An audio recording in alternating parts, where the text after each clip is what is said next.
యెహోవా మీ మధ్యన లేడు. ముందు రోజు యెహోవా మీ మధ్యన ఉన్నాడు. ఈ రోజు యెహోవా మీ మధ్య లేడు. కారణం ఏంటి? ఆలస్యం చేశారు. మూలవాక్యం ఏంటి? చెడ్డ దినములు గనుక సమయమును పోనీయక సద్వినియోగం చేసుకో.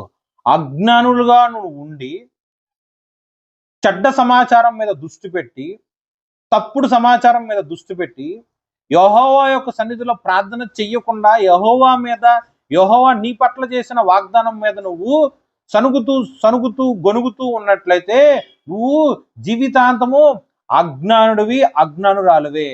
ఒకానొక సమయం వస్తుంది, నువ్వు యొక్క సనుగుడు చూసి దేవుడు నిన్ను విసర్జించేస్తాడు. ఆయన యొక్క వాగ్దానమును ఆయనేమి మీరలా.